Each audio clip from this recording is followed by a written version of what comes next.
And I would thank you. Good morning. Good morning, Dan Gutierrez. Good morning, Marty Keller.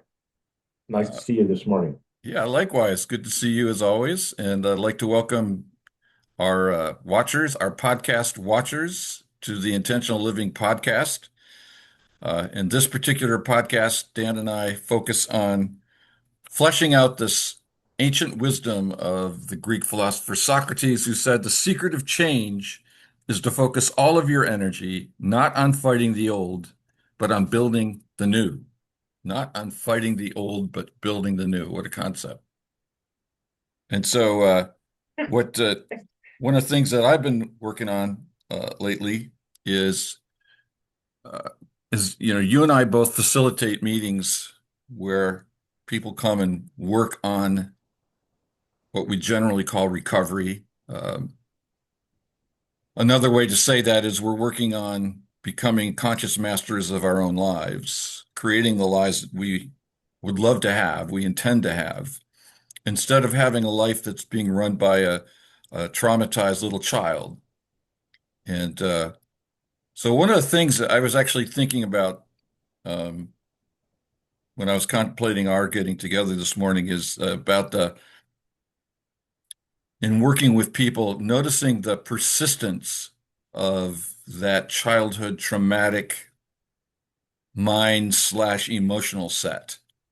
There's a sense of um, usually it's got some level of fear, some level of self-hatred, some level of anxiety, and oftentimes I don't know what your experience is, but oftentimes seemingly out of nowhere, I just get this sense of pang of sadness or grief or anxiety or stress. I'm like, what's going on? All of a sudden, there's this old energy showing up. And for years under John's tutelage, I've come to understand that um, this is unhealed childhood trauma.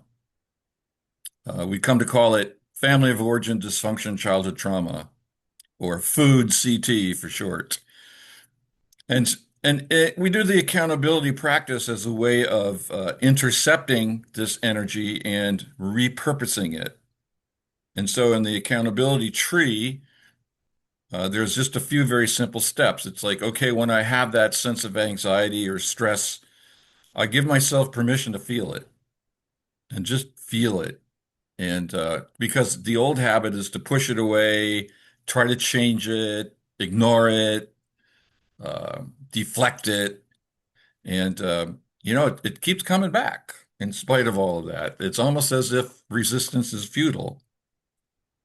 And so, in the accountability tree, we do the opposite. We just allow, we feel, and we sit with that feeling and until we feel connected to it.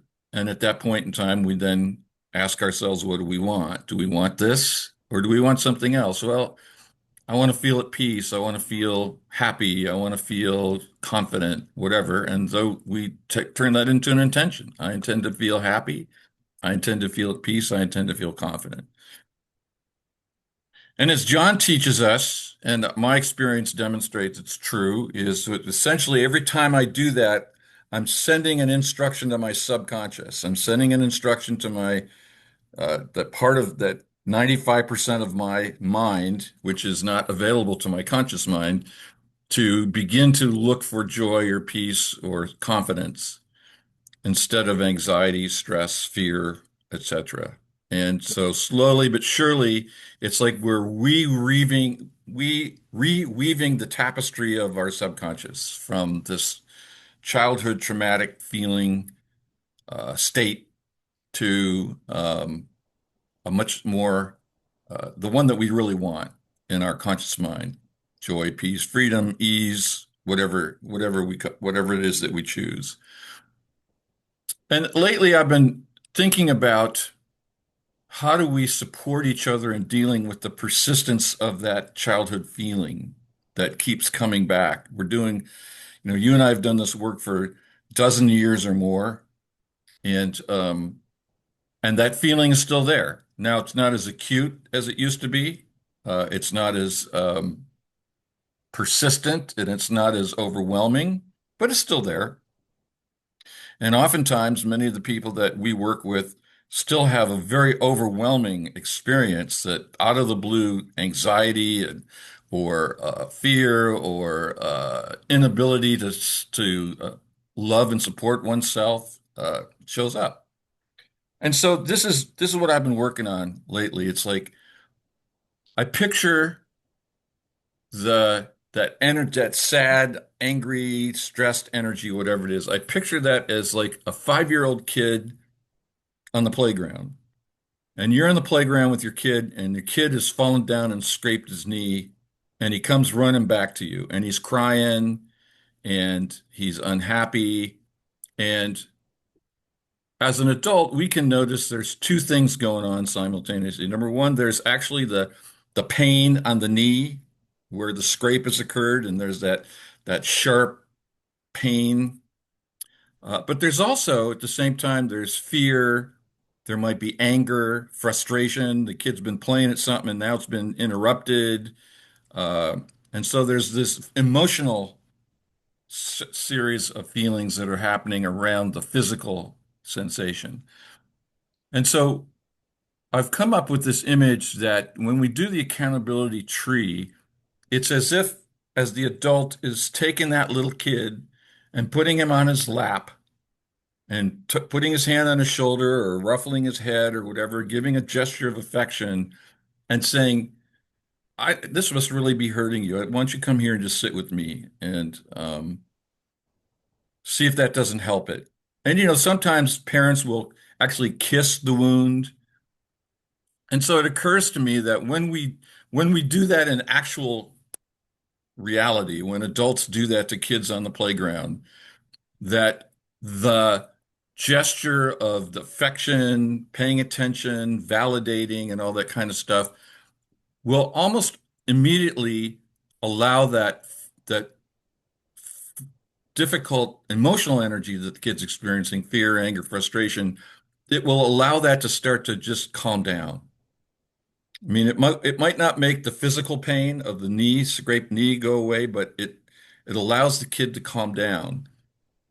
And that's what we're doing when we do the accountability tree. We're just basically picking up our little kid, our scared little kid, and we're putting him or her on the knee and affectionately caressing, paying attention, giving the kid validation, so that the urgency and the sense that a kid has of when he or she's overwhelmed by this energy, that it's never going to go away, that it actually does start to ease. And soon, for most kids, if the pain in the knee isn't too acute, maybe you actually have a little first aid kit around and you put a Band-Aid on or whatever.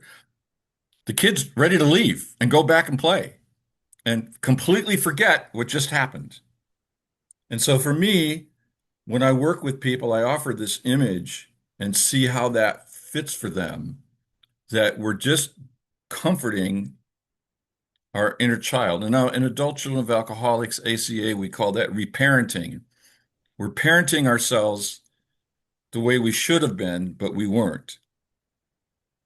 So that's something I wanted to share. That's a new kind of a new image that I've come up with to try to help us appreciate what the accountability tree is doing in sort of just pictures, concepts that we have.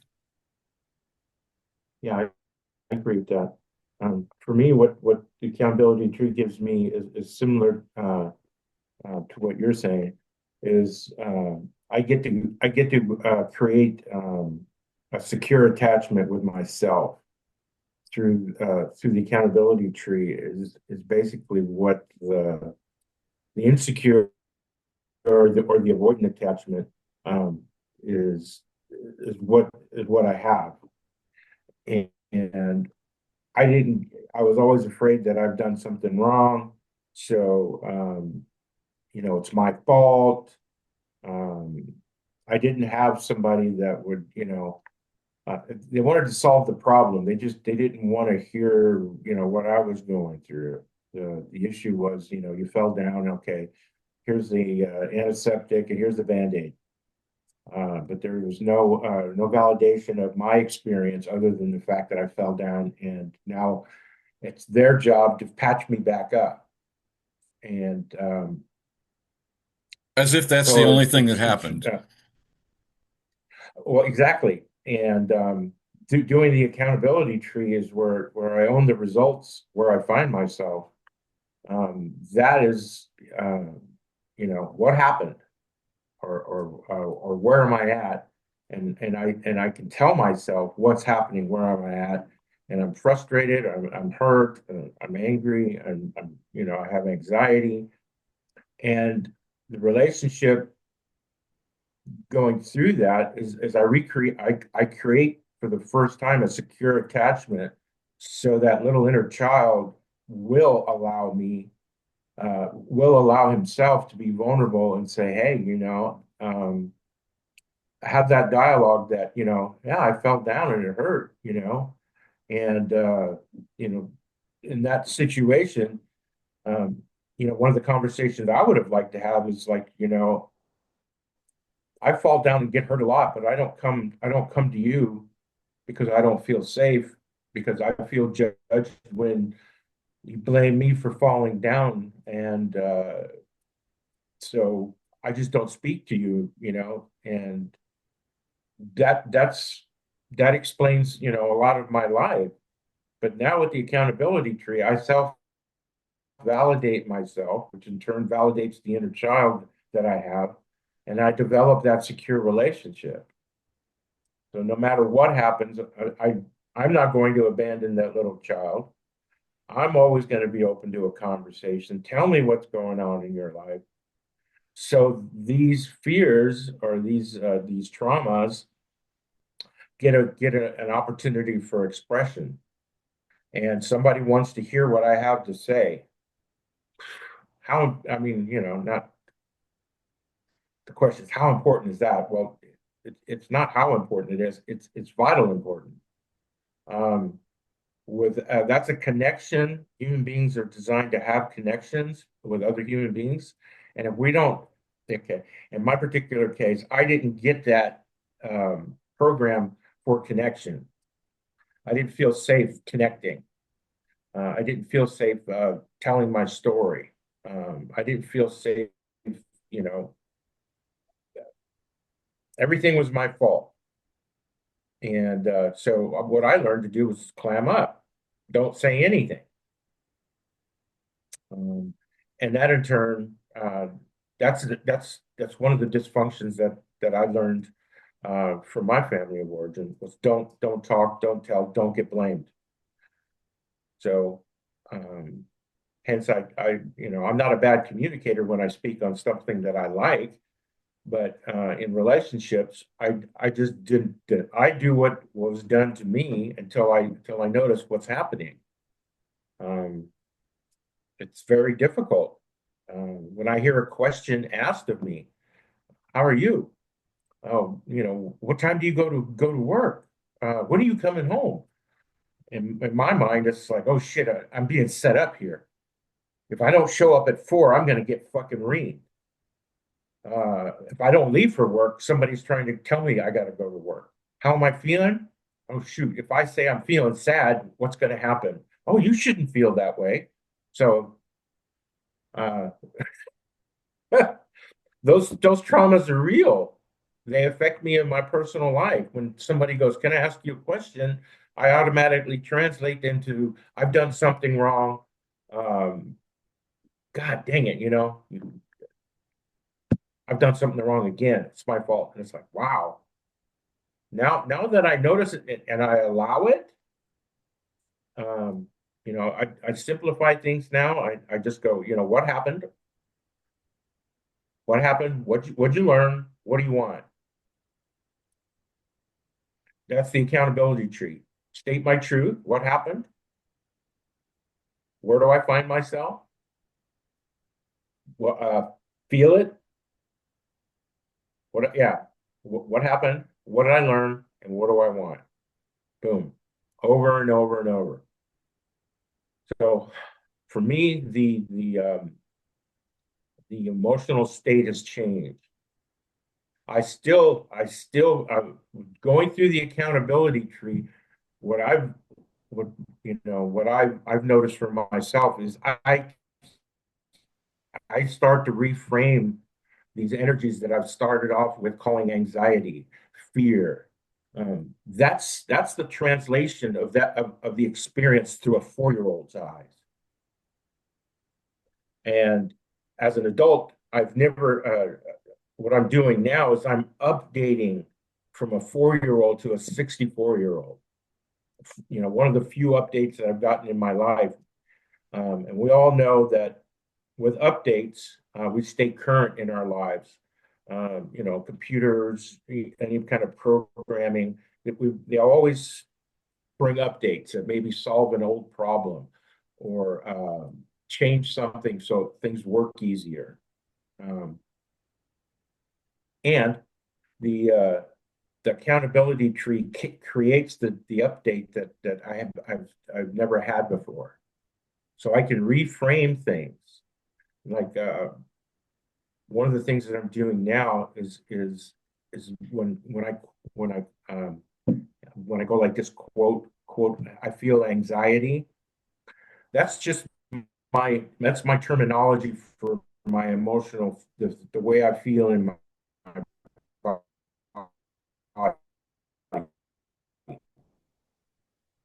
And I really don't know if that's anxiety. I don't know what that is. I have other people tell me what that is. Anxiety, I looked up the definition, and it's just like, okay, so what's really going on? I'm having this feeling. I translate it into I'm having anxiety, and then a narrative pops out, and anxiety is a bad thing. If you have anxiety, you're not sure of yourself. You're not confident. And it's like, wow,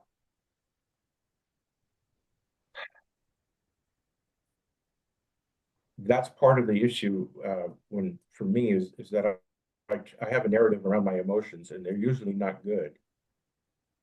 If I'm feeling having anxiety, there's something wrong with me. I shouldn't feel this way. So using the accountability tree, I now give myself permission to feel this experience I have in my body, which for lack of a better term, I call anxiety. And then I am now reframing that emotional feeling in my body. I'm changing that to my perception is that's determination. So I'm creating my future through the use of the accountability tree. When I quote unquote feel anxious, I give myself permission to feel anxious. And then I ask myself, what do I want? I intend to experience this body sensation as determination and move forward. Somewhere along the line, I learned that this feeling that I'm having, which I label anxiety, is a bad thing. I shouldn't be feeling it. And if I am, something's wrong with me. So I never told anybody that I felt scared or I felt anxious or I felt unsure. So I only had one explanation. This is not good. Get rid of it. Don't feel it. And it never heals. Even through ingesting substances, um, behaviors, it's only temporary. As soon as I quit doing the behavior or I quit putting something in me, the feeling returns. And it's not the enemy. It, and here again, I reframe that as like this is a call for healing. It's been speaking a language of calling to the feeling in my body has been calling for healing, and I just did not. I didn't have I didn't take the course to be able to understand what language it was speaking. So yeah, And like I've watched myself and many other people who are in a foreign land who are trying to get a message across. And when they get frustrated, they increase the volume. So they're trying to be,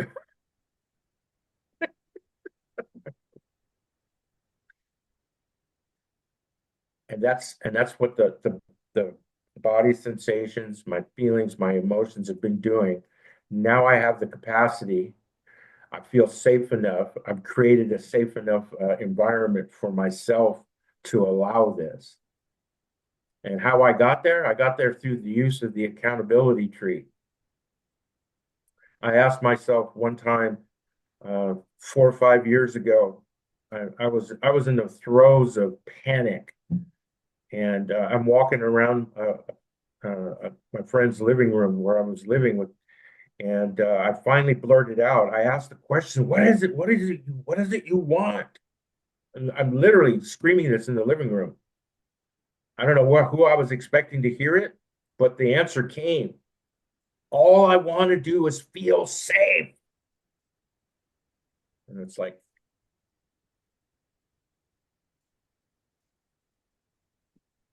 I get it now. All my attempts at achievement, people pleasing, um, codependent behavior, all these things were that little child's attempt to figure out how to feel safe. If he was in a loving relationship that he managed to control by doing and creating environments so somebody wouldn't leave him, wouldn't abandon him, he felt safe, which is a lie. That's the lie the boy told himself because he was motivated by that fear of abandonment the whole time. So it's not like you're not feeling it because you're being driven by it. And it's just like, okay, why don't I just feel the body sensation? No labels, just breathe into the feeling when it shows up. And then ask the question, what is it you want? What is it you need? And then create the intention for whatever comes up. And for me, the majority of the time it's an expression of safety and connection. And that's the reparenting that I'm focusing on is through the use of the accountability tree. Every time I'm accountable, I'm either moving toward the safety or maybe I'm moving away from it, or it's a form of separation instead of connection. That's what I've been seeking, and yeah. But reframing the old assumption about what body sensations translate into fear, hurt, sadness. Those all come with judgments and perceptions and explanations. And I realized that my my definitions of what they mean came from somebody who didn't have an understanding of what they meant either. And it's like, okay, that's the good news. The good news is I can choose to reframe or create my own definitions, which is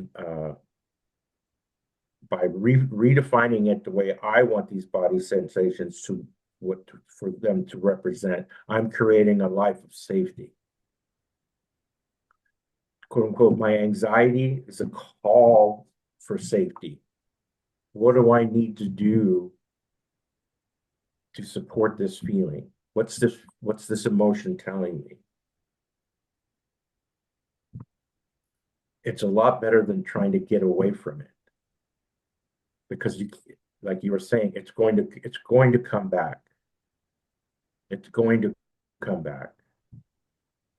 One of And one of uh, one of one of John's precepts in the accountability tree on his blackboard full of interesting diagrams is, and we've talked about this many times, is move toward your pain, which is what I hear you're talking about. It's like And rather than try to change it, get rid of it, run away from it. No, let's let's move toward it. right, Word I use is befriend it, befriend the pain, um, because like you said, that pain actually has a healthy purpose. In this right. case, is to feel safe. Feeling safe is a very healthy and necessary state for any living being, not just humans, but all animals want to feel safe. And so, we inherited that from our animal ancestors, but um, so it's a healthy, even though it's uncomfortable and sometimes Right, very painful. The way to change the pain is to befriend it.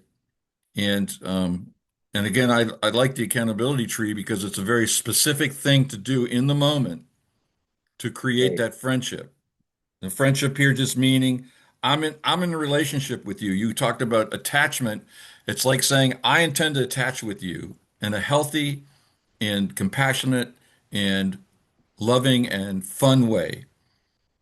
Instead of what we experienced as little kids, which you were talking earlier about your own experience, a version of what could be called insecure attachment, which is I never know what I'm going to get. And so this is my experience as a kid. When I don't know whether my old man is going to come home and be happy, fun, loving guy I'm enjoying being with, or an angry, uh, violent man. So inevitably, the only safe response is to move away from all engagement. The and the little kid ceases to trust the fun-loving parent, ceases to trust the emotionally available parent, and just moves away. And now here right, we are, like you said, 60 years later, in my case, 70, um, still working on creating that secure attachment with little Marty. And I gotta say to those of you that might be watching for the first time, this bears fruit. This works. My relationship with the little kid, I have way less anxiety. I have way less inner stress. I have way less inner lack of safety and much more uh, security, serenity, uh, yeah, ease, joy in daily life. It's 180 degrees different from if you and I were having this conversation 12 years ago. yeah. So And let's just add one thing here. yeah, Another way we started off calling it pain. Move toward our pain. Um, Here again, I've reframed that pain and anxiety,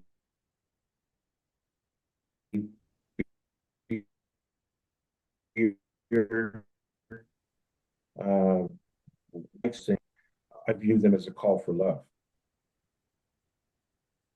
And that's that just for me, the narrative, just calling it a call for love versus pain, anxiety, and fear.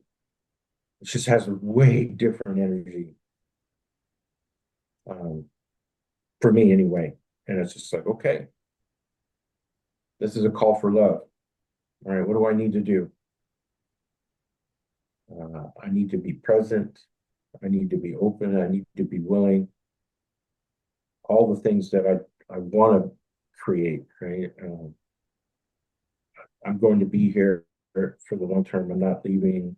I want to hear what you have to say. Because that's literally what that little kid's screaming, you know? yep. I mean, I can't say my entire life. A huge portion of my life I've been running around,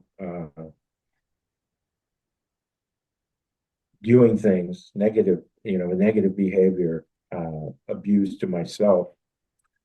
And I've been expecting other people to see that Dan's in pain over here. Maybe somebody ought to go over and nurture him, ask him what's going on. What I didn't realize, was, I didn't see that either. And now I see it. Now I see it is a call for love. It's a call for connection. It's a call for healing. Yeah. Well, And that's what safety is. Safety is it is that. love. Yes. If I feel Yeah. safe, I feel love.